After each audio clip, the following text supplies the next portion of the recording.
المرسلين نبينا محمد وعلى آله وأصحابه ومن استنى بسنته إلى يوم القيامة والدين.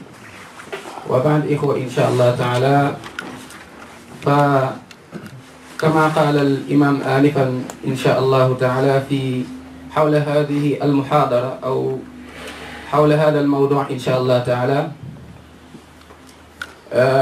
حول بعض مناقب وآداب إن شاء الله تعالى من سورة الحجرات إن شاء الله تعالى، سائلا لله جل وعلا أن يجعل أعمالنا كلها صالحة ولوجهه خالصة ولا يجعل فيه لأحد غيره شيئا. اللهم يا ربنا إنا نسألك الإخلاص ومتابعة الرسول صلى الله عليه وآله وسلم في الأقوال والأعمال الظاهرة الباطنة وحسن الخاتمة. Donc chers frères, chers sœurs, Inch'Allah, donc le rappel, comme vous le savez, Inch'Allah Ta'ala, donc à savoir les nobles caractères à la lumière de la sourate Al-Hujurat. Inch'Allah Ta'ala, donc on va faire ce rappel donc concernant un peu les qualités donc tirées de cette sourate. فهذا إذن بيان إن شاء الله، ولكن بيان وجيز جدا إن شاء الله تعالى كما علمتم بين المغرب والعشاء، وإن شاء الله تعالى سنحاول أن نبين إن شاء الله تعالى على حسب الإمكان إن شاء الله تعالى عن بعض المناقب والآداب العظيمة النافعة حول هذه السورة إن شاء الله. وثانيا هذه السورة تتكلم عن ما نحتاج إليه بمعنى التوحيد لما خلقنا، وكذلك العبادة، وكذلك الأخلاق والسلوك. وفي هذه السورة أيضا نتأمل نداء للأمة بغير استثناء، الأمة مثلا في أوروبا، في أمريكا، في إفريقيا، وفي كل مكان، وهذا نداء من عند الله سبحانه وتعالى باسم الإيمان. وهذه السورة أيضا مدرسة ربانية، مدرسة إيمانية، مدرسة أدب ومطهرة للنفوس والقلوب. وكذلك هذه السورة امتحان لكل واحد منا قبل موته. من نجا فقد نجا، من نجا أمام هذا الامتحان فقد نجا إن شاء الله تعالى في الدنيا، وسينجو في الأخرى في قبره عند السؤال، عند هذه المسائل أو عند هذه المسألة: من ربك؟ من نبيك؟ وما دينك؟ يثبت الله الذين آمنوا بالقول الثابت في الحياة الدنيا وفي الآخرة ويذل الله الظالمين ويفعل الله ما يشاء. وكذلك سينجي إن شاء الله يوم القيامة على الصراط حتى الجنة مع النبيين والصديقين والشهداء والصالحين وحسن أولئك رفيقا. وكذلك هذه السورة كما قلت امتحان لكي يعلم الله جل وعلا،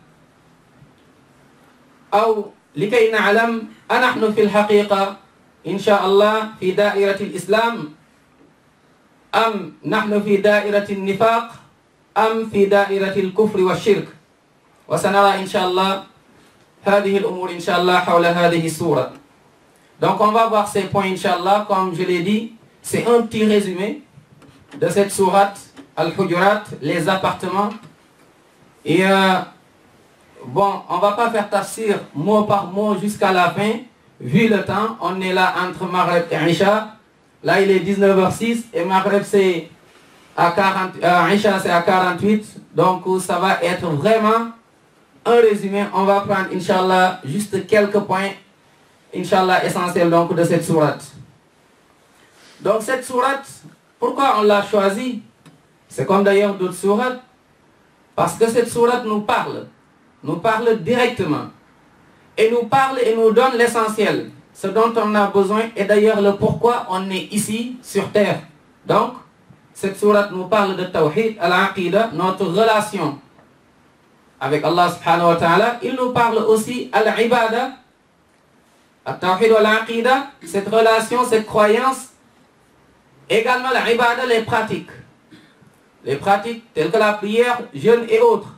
Mais également, il nous parle aussi, cette sourate nous parle de notre relation entre nous les êtres humains, en général, et en particulier entre nous, les croyants, entre nous, les musulmans. Donc c'est une sourate qui est tout simplement une éducation. Donc c'est une école, c'est une sourate qui est une école. C'est comme si aujourd'hui, on est dans une école, on est dans une université, qui s'appelle l'université Souratul Hujurat. Et de cette université, on doit sortir avec un diplôme intitulé Ar-Ruju' ila Allah wa Ar-Ruju' ila Rasoul ou ila Sunnati Rasoul sallam. Dès qu'on sort de cette université, on a ce diplôme, à savoir donc l'amour et le retour vers Allah, et l'amour et le retour vers la sunna du prophète Muhammad sallallahu alayhi wa sallam, et l'amour et le retour de la compréhension des compagnons ridwanullah ta'ala alayhim ajma'in. Car c'est une sourate qui purifie ce qui est intérieur en nous et ce qui est extérieur, ce qui est visible et invisible en nous. Et le dernier point, cette sourate, c'est un examen. Donc, on est dans une école où il y a l'examen qui a commencé. Et on est dedans. Est-ce qu'on va réussir ou pas? Donc la sourate est là pour nous tester. Est-ce qu'on est réellement croyant? Si on l'est, alhamdulillah, on a réussi ici-bas et on a réussi dans la tombe. La preuve, c'est qu'on pourra répondre aux 3 questions qui nous attendent. Man Rabbuk, qui est ton Seigneur? Man Nabiyuk, qui est ton prophète? Wa ma dinuk, c'était quoi ta religion? Si on a réussi avec ces questions, donc c'est facile. Allah subhanahu wa ta'ala, il nous facilite le reste. Donc, Al-Qiyamah, إِذَا زُلْزِلَتِ الْأَرْضُ زِلْزَالَهَا وَأَخْرَجَتِ الْأَرْضُ أَثْقَالَهَا. Et ce jour où tout le monde aura peur, le père va fuir son fils, le fils pareil. Ce jour, tu vas être gagnant. Pourquoi? Parce que tu as réussi le test. Et donc tu vas être gagnant jusqu'au pont, tu vas traverser Inch'Allah, et tu vas être au rendez-vous avec les prophètes, avec les véridiques, avec les sincères, avec les martyrs, avec les pieux, avec notre prophète Muhammad sallallahu alayhi wa sallam. Donc c'est une épreuve, c'est un test pour savoir si on est réellement musulman et croyant. Cela veut dire, est-ce que ce qu'on montre, c'est ce qui se trouve à l'intérieur? Si tel n'est pas le cas, on est à la deuxième catégorie, donc on est des hypocrites, qu'Allah nous en préserve. Ce qu'on montre, c'est pas ce qui est à l'intérieur. Et encore, ou bien on tombe vers l'autre 3e point, qui est tout simplement donc un mécréant, quelqu'un qui ne croit pas. Et Inch'Allah, on est loin donc de cette étape, Inch'Allah ta'ala. Donc c'est ça, si on voulait résumer tout simplement la sourate, ce qu'on doit parler, donc ça tourne autour de ces points. Donc comme je l'ai dit, Irwa, quand on regarde la première partie de la sourate, on prend par exemple le premier verset, et on va voir des enseignements, le premier verset jusqu'au 5e verset. Allah subhanahu wa ta'ala, il nous parle pour vérifier notre foi. Est-ce qu'on est réellement croyant ou pas? Parce que nous tous on dit qu'on est croyant, mais il y a le test qui est là. Donc c'est un test pour voir notre croyance, pour voir notre engagement et pour voir notre amour et notre foi en Allah et en la prophétie de Muhammad sallallahu alayhi wa sallam. La deuxième partie de la sourate, si on prend verset 6 jusqu'au verset 7, il nous parle toujours à l'adab, l'éducation qu'on doit avoir entre nous musulmans, croyants et croyantes, par rapport aux événements, aux choses qui arrivent, telles que les informations qu'on reçoit, telles que des fois les choses qu'on entend, des rumeurs. Donc il y a un test aussi par rapport à ceci, comment le musulman et la musulmane doivent se comporter quand il y a un témoignage, quand il y a Internet, quand il y a encore la télé, quand il y a encore des choses en fait qui se trouvent devant lui, comment il va réagir. Et donc là, le verset 9 nous parle encore de cette éducation.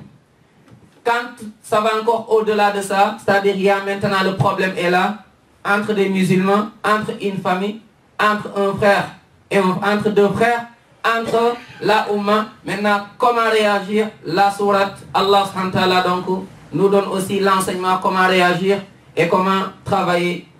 Et si on voit la sourate ou bien le verset 10 qui nous parle de la fraternité, de la ukhuwa, l'amour fraternel, le fait qu'on ne s'aime pas pour un intérêt, mais on s'aime que pour Allah subhanahu wa ta'ala. Après ce 10e verset, on va donc de 11 à 13, c'est les signes prouvant que ce verset est véridique en nous, ou bien ce verset, ce qu'on dit de ce verset est un mensonge. C'est-à-dire, Allah nous parle des choses, si vous le réalisez, c'est vrai que Al-Ukhuwa dont vous parlez est vrai. Si vous ne le réalisez pas, sachez que vous ne faites que parler, mais vous n'êtes pas du tout donc sincère. Bref, c'est ça. Si on voulait encore résumer un petit peu quelques versets donc concernant cette sourate, il y a d'autres versets vers la fin, mais on va s'arrêter, Inch'Allah ta'ala, donc sur ces points. Chers frères, chères sœurs, donc sourate Al-Hujurat, Allah subhanahu wa ta'ala commence par un appel. Comme dit Abdallah ibn Mas'ud, radiallahu ta'ala anhu wa arda, Allah dit, Ya ayyuhalladhina amanu, ô vous les croyants, vous qui avez porté la foi.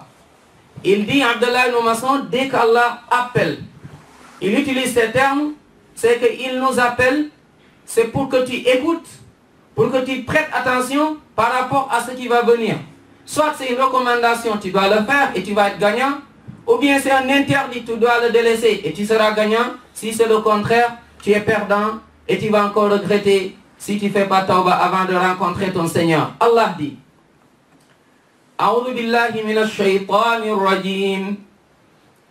Bismillahir rahmanir rahim. Ya ayyuhalladhina amanu. La tuqaddimu bayna yaday Allahi wa rasulih. Wattaqullah.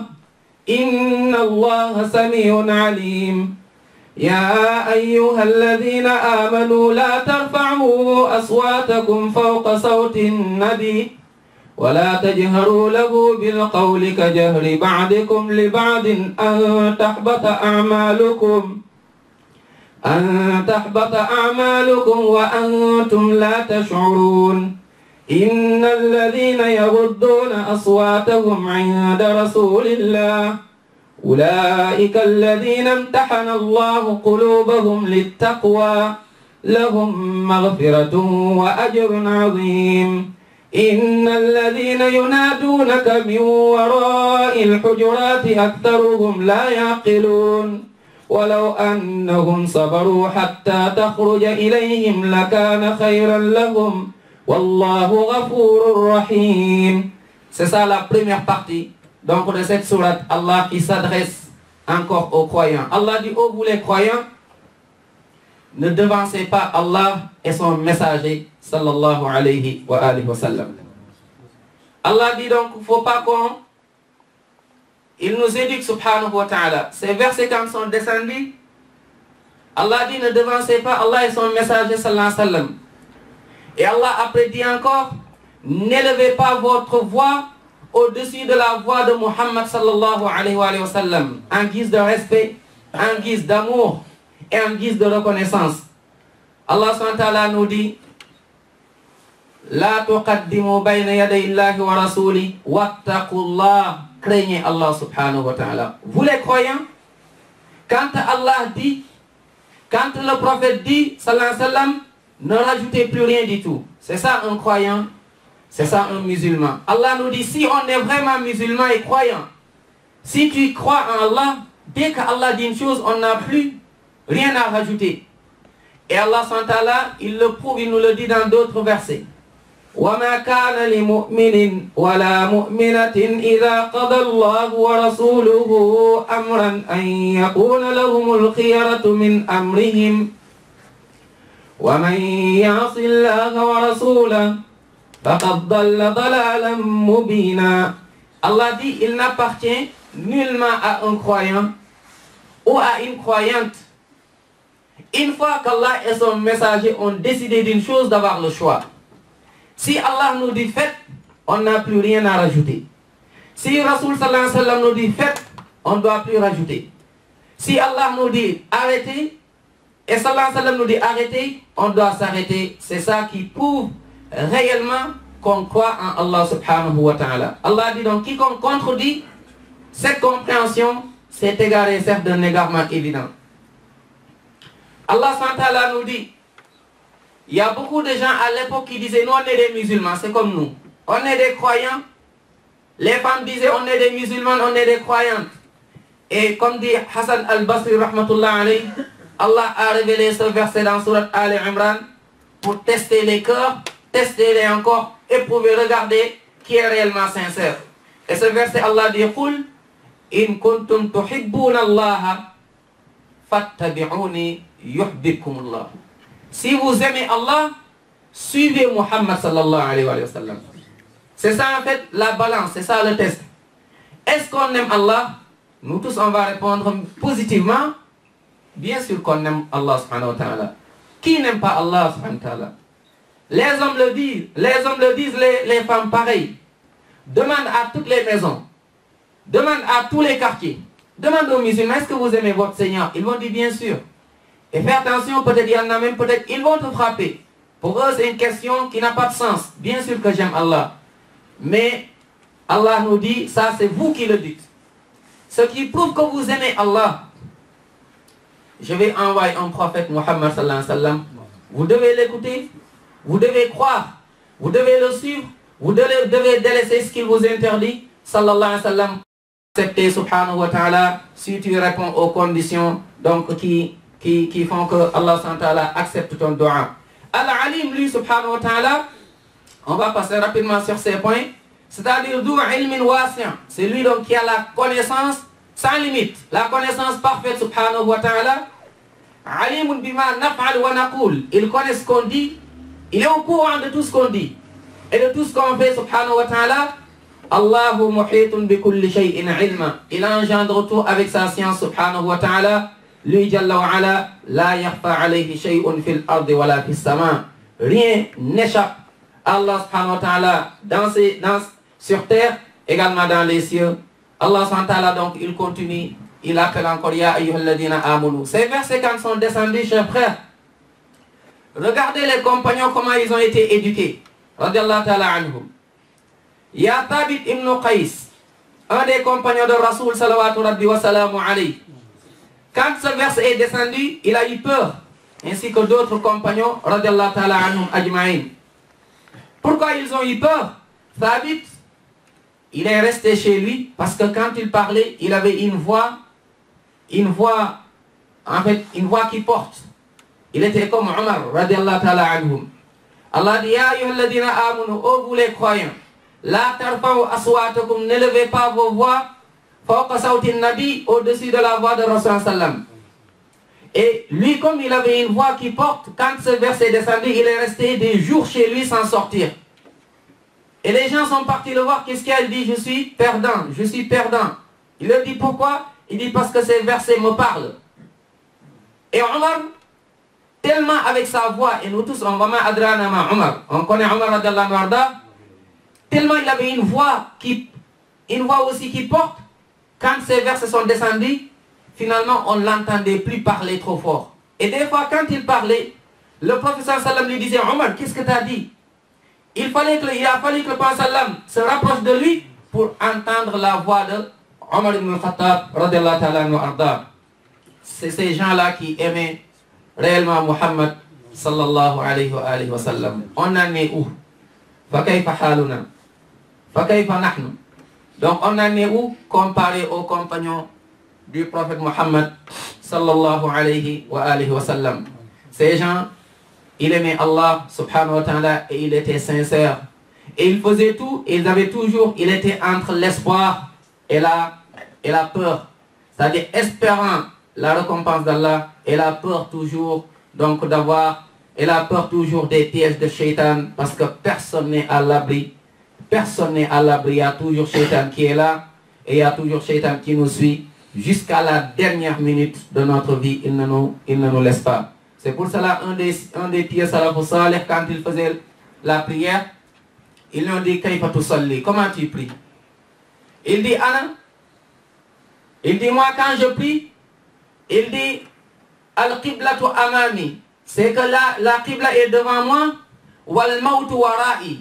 Et j'imagine que la mort est derrière moi, c'est-à-dire, il ne me reste pas beaucoup de choses. Il y a bientôt la mort va me tirer, malakul maut. Al-qiblatu amami, je me dirige vers la qibla, et la mort est derrière moi aussi, me cherche. Wal jannatu an yamini, et c'est comme si le paradis est à droite. Wal naru an shimali, et j'imagine qu'il y a l'enfer qui est à gauche. Il dit, c'est comme si usalli ala sirat, c'est comme si je prie alors qu'au-dessus du pont de sirat, et donc il faut rester normal.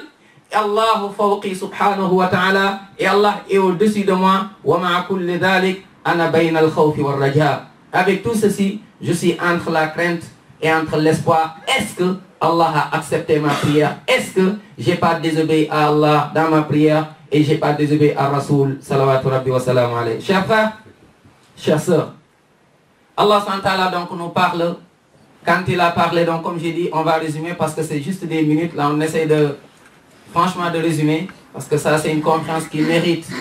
En fait, c'est des séminaires même, je dirais.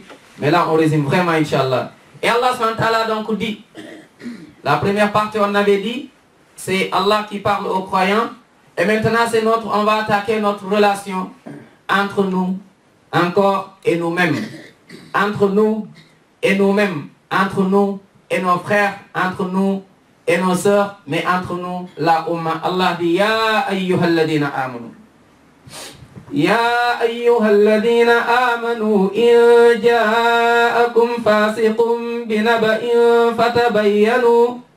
فتبينوا أن تصيبوا قوما بجهالة فتصبحوا على ما فعلتم نادمين واعلموا أن فيكم رسول الله لو يطيعكم في كثير من الأمر لعنتم ولكن الله حبب إليكم الإيمان وزينه في قلوبكم وكره إليكم الكفر والفسوق والعصيان أولئك هم الراشدون فضلا من الله ونعمة والله عليم حكيم.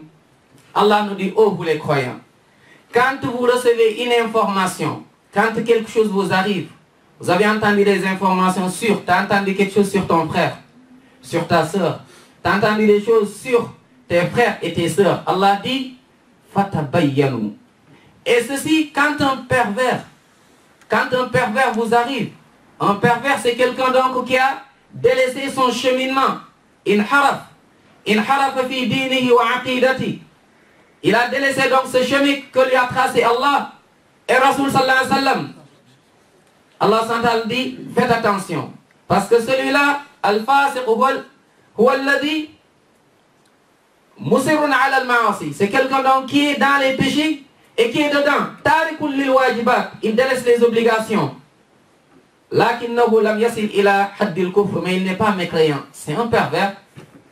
Il a désobéi. Vous avez reçu des informations. On vous dit, il y a un frère, t'entends des rumeurs, il y a un frère, il a fait, apparemment il y a un frère, il a bu de l'alcool. Apparemment il y a une sœur qui a bu de l'alcool. Apparemment il y a un frère qui a fait un péché. L'islam te dit non.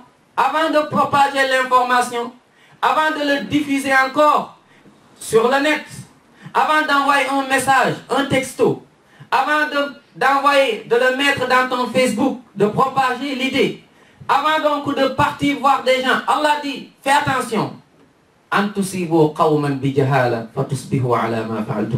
Fais attention.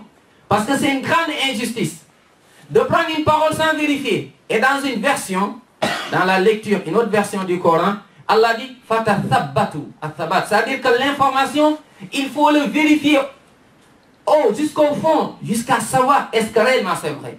Et si on te dit que c'est vrai, et encore approfondi, c'est ça la religion. Mais pas, dès que tu entends, il y a un frère, il a fait ça, une sœur a fait ça, automatiquement, tu envoies des textos. Allah dit non, fais attention.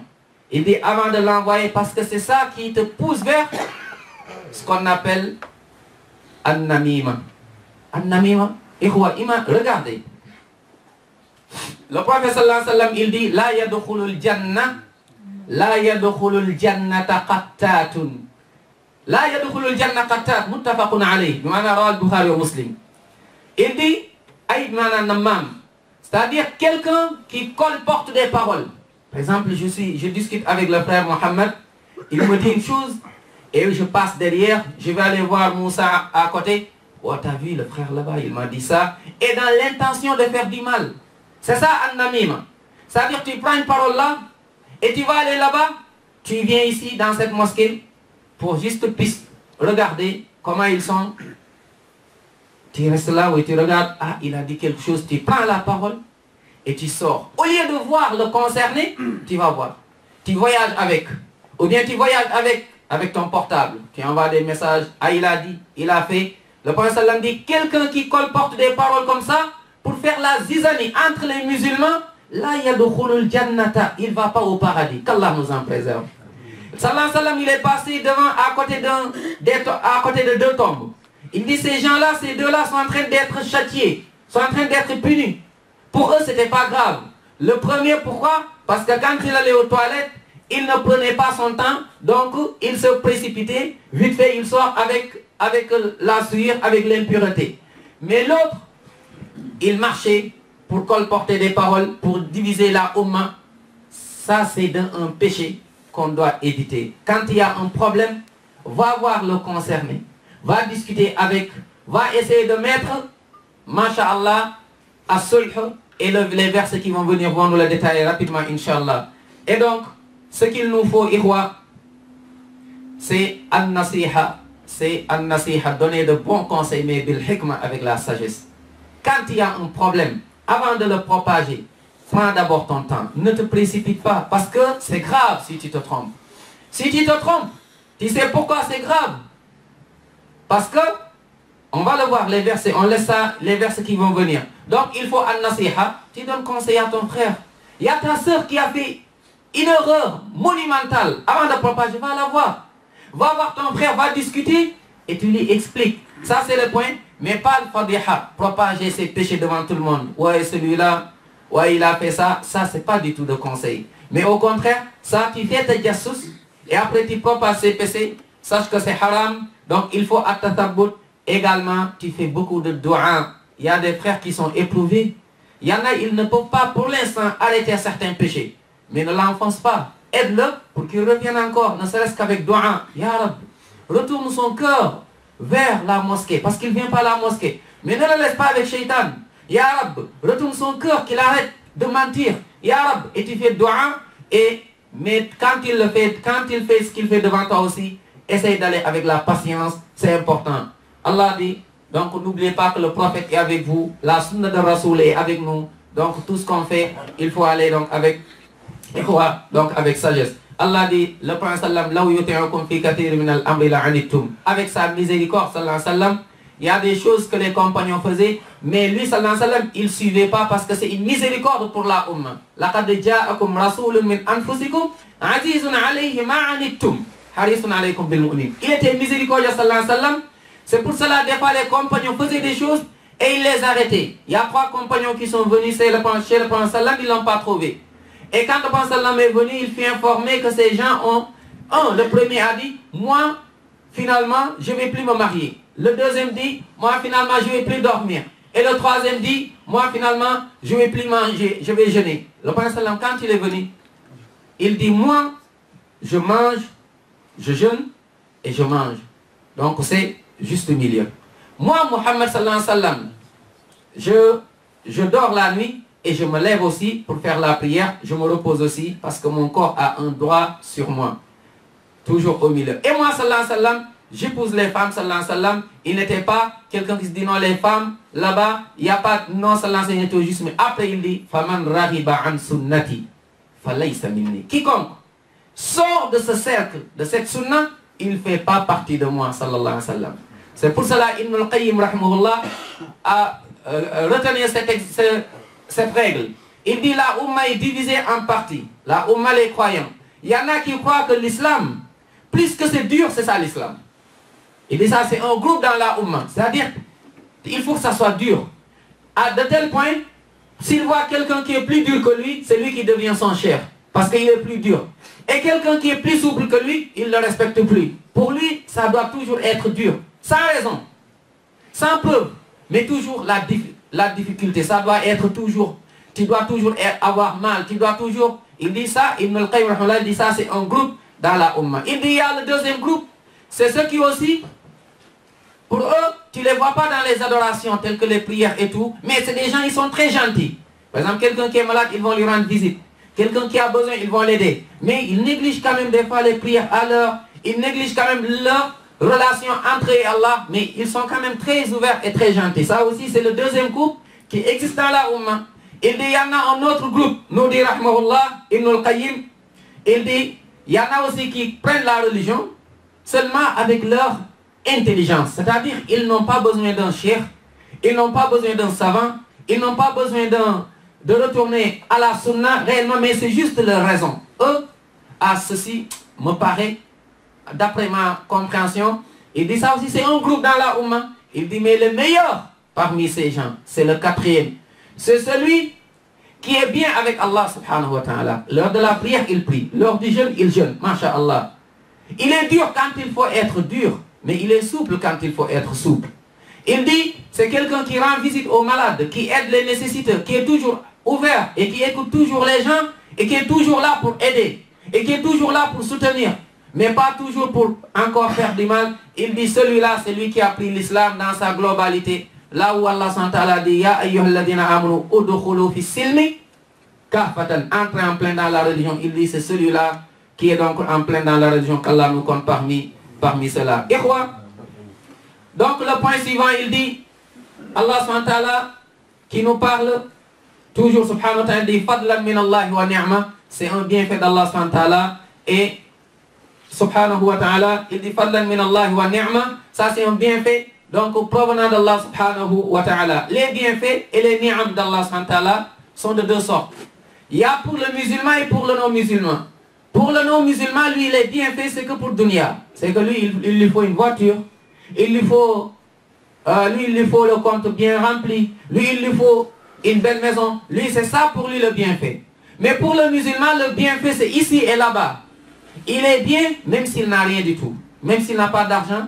Même s'il n'a pas de maison, même s'il n'a pas une voiture ou une belle voiture, il est bien. Pourquoi? Parce que son cœur vit. Il est bien avec Allah subhanahu wa ta'ala. Et encore, il sera bien quand il va rencontrer subhanahu wa ta'ala. C'est pour ça Allah subhanahu wa ta'ala dit, Kam taraku min jannat, en parlant des mécréants qui sont morts sans encore suivre le Coran et la Sunna. Il dit, Kam taraku min jannatin wa uyun, wa zuru'in wa maqamin karim, wa na'matin kanu fiha fakihin. Ainsi que des bienfaits qu'ils avaient ici. Mais concernant les croyants, il dit, Man amila salihan min dhakarin wa untha wa huwa mu'min. Allah SWT dit, Fala nuhyiyannahu hayatan tayyiba. Tes croyants, tu auras une vie, masha'Allah, une vie donc très, très douce. Wala najziyannahum ajrahum bi ahsani ma kanu ya'malun. Et demain, ils seront récompensés. Allah subhanahu wa ta'ala, il dit, Wallahu alimun hakim. Et celui donc, al-alim, celui al-hakim subhanahu wa ta'ala. Donc c'est bientôt là, on court, parce que bientôt l'heure, Inch'Allah, mais il y a beaucoup de choses qu'on devrait expliquer, Inch'Allah. Et Allah nous dit maintenant, l'éducation suivante, toujours donc à la lumière de cette sourate, Allah subhanahu wa ta'ala nous parle, le verset 9, Bismillahirrahmanirrahim, وَإِن طَائِفَتَانِ مِنَ الْمُؤْمِنِينَ اقْتَتَلُوا فَأَصْلِحُوا بَيْنَهُمَا فإن بغت إحداهما على الأخرى فقاتلوا التي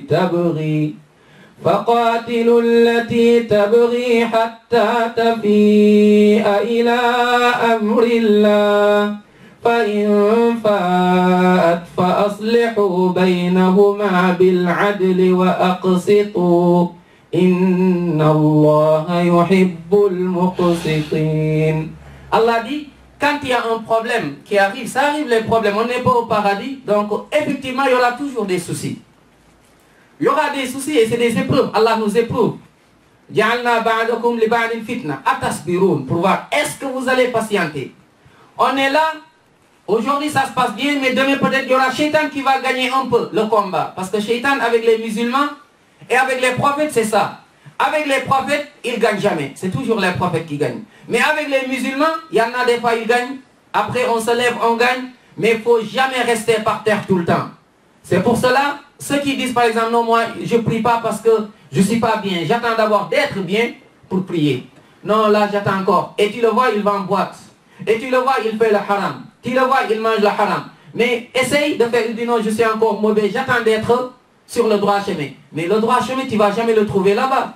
Il faut venir à la mosquée et comme ça, Allah, il va te mettre, il va te donner donc sa miséricorde. Allah dit, s'il y a un problème entre deux personnes, entre deux groupes, Allah dit, ne venez pas juger automatiquement sans, avant de juger, essayez de vous renseigner d'abord ce qui se passe.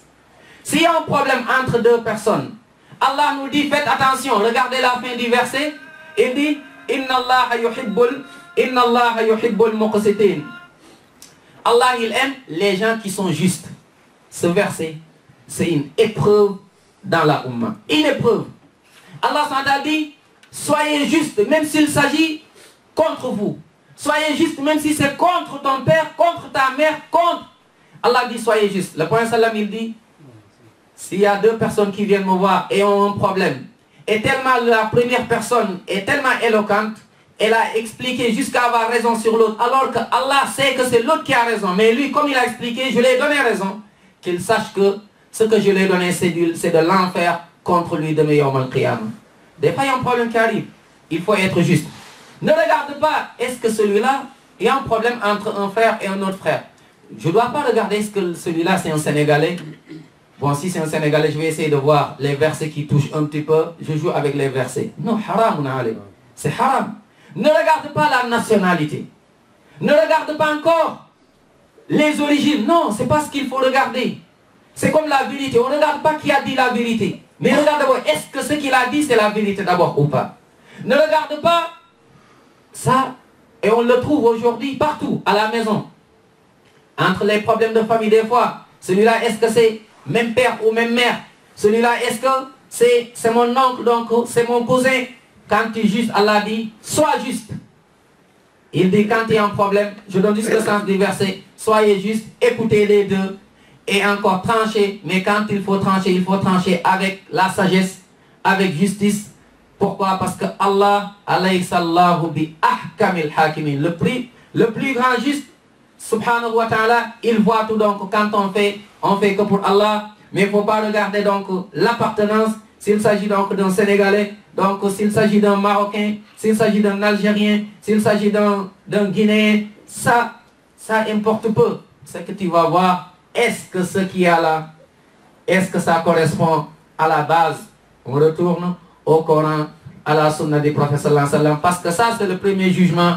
Mais n'oubliez pas qu'il y aura le dernier jugement, ce qu'on appelle Yawmul Hisab, le jour où tu seras jugé seul devant Allah subhanahu wa ta'ala, seul dans ta tombe, seul lors de la résurrection, et seul inshallah ta'ala jusqu'au paradis ou l'enfer, qu'Allah nous en préserve. Allah subhanahu wa ta'ala dit, en verset, il nous parle maintenant de l'ukhuwa, la fraternité. Subhanahu wa ta'ala, le verset 10, il dit, innamal mu'minuna ikhwa, fa aslihu bayna akhawaykum. Ce verset, on doit le mettre devant toutes les maisons, devant toutes les mosquées, devant tous les quartiers, et on doit le mettre donc devant la Ummah. Innamal mu'minuna ikhwa. On est tous des frères et sœurs. On ne regarde pas de race. On ne regarde pas si c'est un converti, si c'est un français, si c'est un... Non, ça c'est vous qui le faites. Mais chez Allah subhanahu wa ta'ala, ce qu'il faut regarder, d'abord c'est la vérité. Comme on dit, on connaît les personnes avec la vérité, mais on ne reconnaît pas la vérité parce que c'est une personne qui l'a dit. Yu'raful rijalu bil haqq wa la yu'raful haqq bil rijal. Ça c'est une règle. Donc Allah dit, les musulmans ne sont que des frères, on est des frères. Ce qui nous lie, c'est Allah subhanahu wa ta'ala. Ce qui nous lie, c'est Rasoul sallallahu alayhi wa sallam. Ce qui nous lie, c'est cette religion. Et d'ailleurs, c'est les trois questions qu'on va nous poser. Dans la tombe, on ne va jamais te demander, t'étais de quelle nationalité? Et c'est une honte. C'est une honte. Voire c'est grave. Quand tu rentres dans une mosquée, et des fois, on regarde la nationalité. on regarde, est-ce qu'il est reconverti? Est-ce qu'il est... Non. On doit regarder Al-Qur'an, on doit regarder As-Sunnah, c'est ça qui nous lie. Il n'y a rien d'autre, Ikhwataddin. C'est ça donc l'islam. Et Allah SWT dit, en nous parlant donc, quand Ya ayyuhalladhina amanu, Ya ayyuhalladhina la yaskhar qawm min qawm. Oh vous les musulmans, donc il nous interdit donc le fait de se moquer les uns les autres. Ne regarde pas les gens, ne te moque pas de ton frère ou bien de ta soeur. Allah SWT, il dit pareil pour les hommes, pareil pour les femmes, ne vous moquez pas entre vous. Et Allah dit maintenant, faites tauba. Ceux qui ne font pas tauba, il y a un châtiment qui les attend. Donc nous tous nous devons faire tauba. Et tauba c'est quoi? C'est le repentir. Le repentir, c'est le fait de retourner vers Allah subhanahu wa ta'ala. Le repentir a 5 conditions. La première condition, ce qu'on appelle al-ikhlas. Tu dois être sincère de ton repentir. Pour qu'Allah accepte un repentir. Quelqu'un qui mange du haram, qui mange le riba, il va faire le repentir. Il faut qu'il y ait ces conditions. Quelqu'un qui désobéit à Allah, il faut qu'il y ait ces conditions. Quelqu'un qui est dans le haram matin et soir, il veut faire tawbah, il faut qu'il y ait ces 5 conditions. La première c'est, il faut al-ikhlas. Tu ne le fais que pour Allah subhanahu wa ta'ala. Si tu fais quelque chose pour les gens, tu as perdu. Si tu fais le repentir pour montrer aux gens que tu es un pieux, tu as perdu. Si tu es dans l'islam pour, non, que pour Allah subhanahu wa ta'ala. Et le deuxième point, an-nadam ala ma fa'al. Tu regrettes le passé. Ça te brûle le cœur, tu regrettes. Et le troisième point, an yaqla anid dhanb fil hal. Et tu délaisses le péché sur le coup même. Tu arrêtes automatiquement le péché. Et le quatrième, an ya'zam ala alla ya'uda fil mustaqbal. Et tu gardes dans ton esprit, dans ton fort intérieur que tu ne vas plus jamais revenir sur ce péché, Inch'Allah ta'ala. Et le dernier, la tawba que tu fais, le repentir que tu fais, tu dois le faire avant qu'il y ait l'arrêt de tawba. Il y a un moment où ça arrive, si tu fais tawba, ça ne compte plus. Et ce moment, quelqu'un qui va jusqu'à la mort, on a tiré l'âme jusque-là, il lui suffit juste, c'est fini. Et là, si tu fais tawba, ça ne va pas compter. Si tu veux savoir, demande à Pharaon. Qu'est-ce qu'il a dit? Il a attendu vers la fin, il dit Amantu annahu la ilaha illa alladhi amanat bihi banu Israël. Wa ana minal muslimin. Et d'ailleurs, je suis parmi les musulmans. Allah dit Al-ana wa qad asayta qablu. C'est maintenant que tu veux te repentir, fallait le faire avant. C'est ce que nous demande Allah subhanahu wa ta'ala. Et donc, Ikhwataddin, on s'arrête à ce dernier point, Inch'Allah.